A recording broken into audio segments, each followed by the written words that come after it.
Hello বন্ধুরা, সারাস কিচেনে আপনাদের স্বাগত। আজকে আমি ডিম ভাপা রেসিপি শেয়ার করব। তো প্রথম থেকে শেষ পর্যন্ত রেসিপিটি দেখবেন।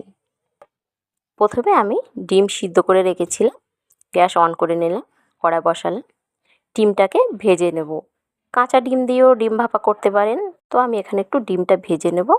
অল্প একটু তেল দিলাম, ডিমটা ভেজে নিলে খেতে ভালো হয়। এরপর তেলটা গরম হতে দেব,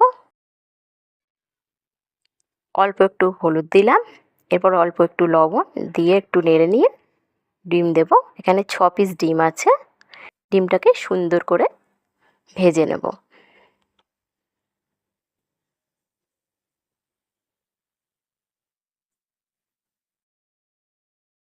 তো ডিম আমার ভাজা হয়ে এসছে, এবারে তুলে নেব।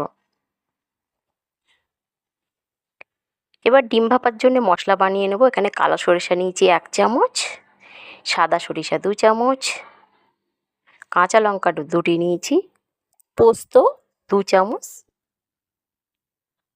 এবারে বেটে নেব। প্রথমে জল দেব না, বেটে নেব। একটু বেটে নিয়ে তারপরে একটু জল দেব। এবার অল্প একটু জল দিলাম, দিয়ে আবার সুন্দর করে বাটবো।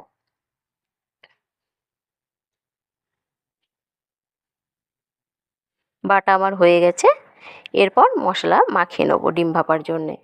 বাটাটা দিলাম, এবার হলুদ গুঁড়ো দিলাম 1 চামচ, লবণ দিলাম 1/2 চামচ, জিরা গুঁড়া 1 চামচ, ধনিয়া গুঁড়া 1 চামচ, মরিচ গুঁড়া 1/2 চামচ দিয়ে সুন্দর করে মিক্সড করব। মিক্সড করে নেব। এরপর কাশ্মীরি লঙ্কা 1/2 চামচ দিলাম। এবার যে বেটেছিলাম সেই বাটার জল দিয়ে একটু তাতে দিলাম, দিয়ে ভালো করে নেড়ে একটু জল দিলাম, দিয়ে এবারে ডিমগুলো দিয়ে সুন্দর করে নেড়ে নেব। কাঁচা লঙ্কা 4টি দিয়ে দিলাম। এবার সরিষার তেল দেবো। সরিষার তেল আমি এখানে কম ব্যবহার করছি, আপনারা চাইলে এর থেকে একটু বেশি দিতে পারেন, তবে খুব বেশি দেবেন না।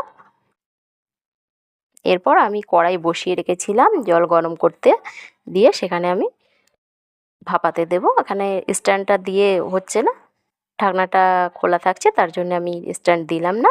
আপনারা স্ট্যান্ড দিয়েও করতে পারেন। 5 মিনিট ভাপাতে হবে। আপনারা টিফিন কৌটোতে করবেন।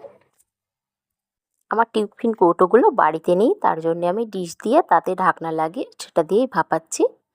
তো 30 মিনিট আমার হয়ে গেছে বন্ধুরা। তো দেখুন আমার ডিম ভাপা পরিবেশনের জন্য রেডি। তো ভালো থাকবেন, সুস্থ থাকবেন। পরবর্তী ভিডিওতে আবার দেখা হবে।